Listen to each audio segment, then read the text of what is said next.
The Revolution, episode 2. I was saying yesterday in the first episode that the intention is to have here small talk on the revolution as it happened here, and as I had the privilege, as they say, to take part in. So that's the thing I've done, which is, I would say, remarkable. Because indeed it brought a change. It was an act of courage. I can't understand how it happened. In fact, I don't remember so well as it happened. So this is an exercise in trying to have to record for posterity what is remembered from there. In fact, I was listening to in The Economist to an explanation for the memory issues regarding that episode. It's stress-induced memory loss, something like that it's called. And indeed the patches from that which are absent, a lot is present, of course, especially the background I was going into yesterday, talking of the university, talking of the fact that I was still a student in 1989, in the summer 1989, after many years.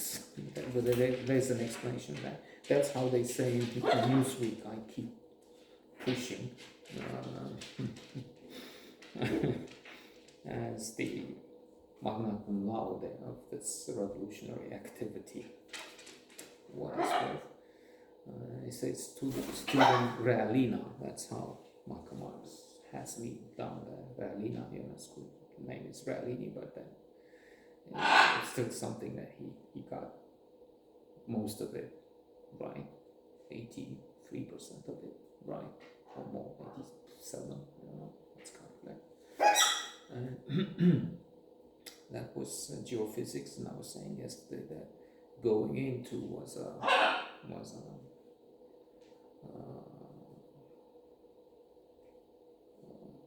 fabulous walk. I mean, I remember coming out of the jubilant, triumphant because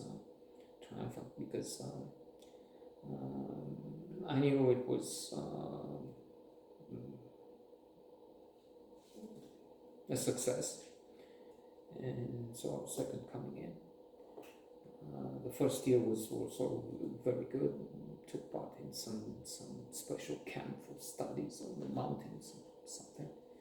And it being so good, a fellow from Jordan came to me for some private tutoring, so I gave him some private lessons. Didn't bring much to me, except disappointment, I'd say, because of two things. One,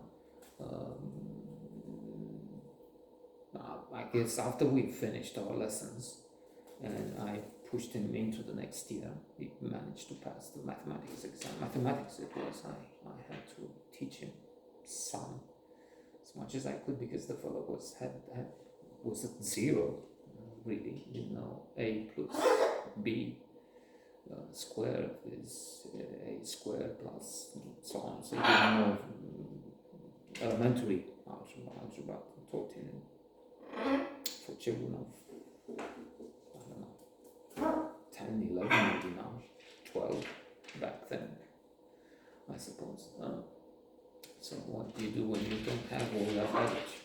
How do you arrive at advanced mathematics? I wasn't sure, but I pushed him into the next thing. I'll say immediately, if not, if I don't get on a tangent, as somebody said the other day, rather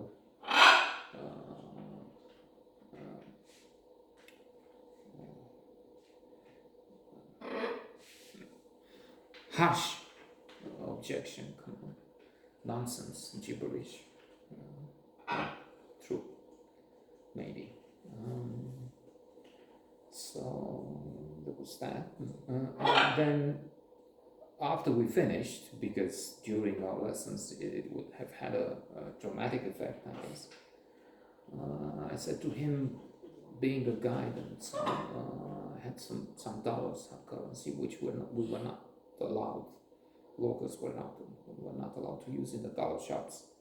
Only foreigners like him, students, which Georgia school wanted to bring in huge numbers so that he gets hard currency, which was an obsession at one point. He wanted to pay all the national debt to show the superiority, the victory of communism, socialism.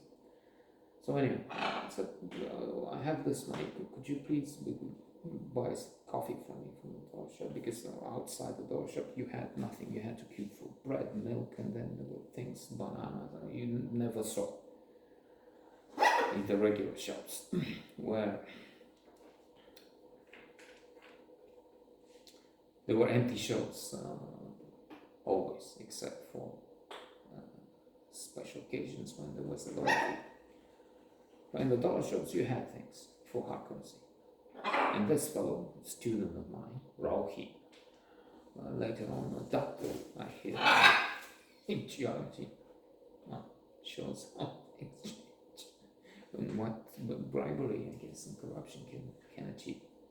But then we had a scandal involving the Prime Minister and other prominent figures with the fake diplomas. Diplomas studies they never really followed, attended. So anyway, and he buys me some coffee, but charges twice the price, something like that. So he takes 100% profit out of this commission. So that was the student. And then passing his math exam would be a challenge, an adventure, because here we are at the end of the year, first year university, geology, mathematics, and we're given this items, the subject. I'm sorry, I put it down, and then I pass him my paper so that he can copy some of it, not necessary to get top rating top, but to pass it. And then so I give him, and we're in the last minute, like Dostoevsky facing his execution. He said, we learned this from our divine professor of literature in high school, sentenced to death, and has his last 3 minutes to in front of the firing squad. He divides them in three. 1 minute to pass his life in front of him, 1 minute to say goodbye to family and friends, and the last minute to look at and admire ray of sunshine on a church tower nearby.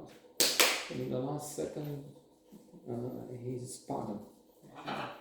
And then he writes in his books about the man who is facing death, execution, and how precious life is, and how he would rather live on an island or rock in the middle of the ocean than die. Life is so precious. You see when it's going. And days. So, last minute. Okay, wrap it up.